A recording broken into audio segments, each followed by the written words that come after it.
माही की जिद सुनकर गौतम से शादी करने की बात पर अनुपमा का सब्र टूट जाता है।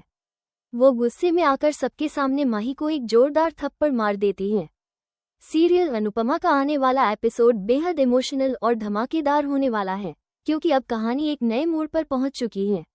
जहां एक तरफ घर में ईशानी की हरकतों से पहले ही तनाव और नाराजगी का माहौल बना हुआ था, वहीं दूसरी ओर भाईदूज के मौके पर अनुपमा चाहती थी कि परिवार फिर से एक हो जाए और सभी के बीच की दूरियां खत्म हो जाएं।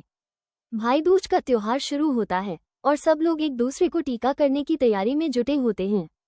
तभी राजा घर आता है, लेकिन परी उससे बहुत नाराज और हैरान होती है। गुस्से में वो राजा को बहुत कुछ कह देती है और उसे अपमानित महसूस कराते हुए घर से वापस भेज देती है। कुछ देर बाद परी को एहसास होता है कि उसने जो किया वो गलत था।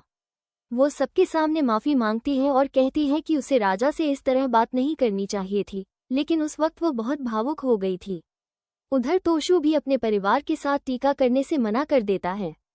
उसकी नाराजगी ईशानी से होती है, क्योंकि ईशानी ने पहले भी कई बार परिवार को परेशान किया है।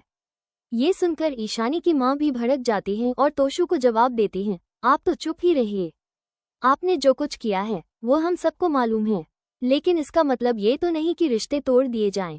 अनुपमा दोनों को समझाने की कोशिश करती है, तोशु को भी और पाखी को भी। दोनों के बीच बहस बढ़ जाती है, लेकिन अनुपमा सबको प्यार से समझाती है कि त्योहारों का असली मतलब एक दूसरे को माफ करना और रिश्तों को जोड़ना है, तोड़ना नहीं।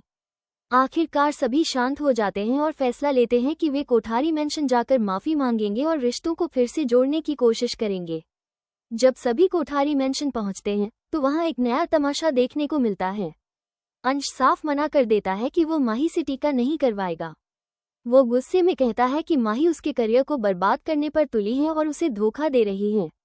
अंश सबके सामने खुलासा करता है कि माही असल में गौतम से प्यार करती है और उसी से शादी करना चाहती है।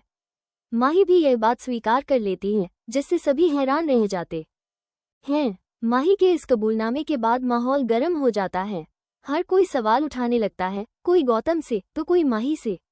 सब कहने लगते हैं कि हमारे घर का पूर्व दामाद अब हमारी ही बहू पर नजर डाल रहा है। तभी वहां अनुपमा आती है और सबको रोकते हुए कहती है, पागल थई गई छे, क्या तुम सब पागल हो गए हो?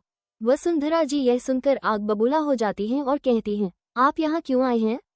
मेरे घर के मामलों में किसी बाहरी को दखल देने का हक नहीं है।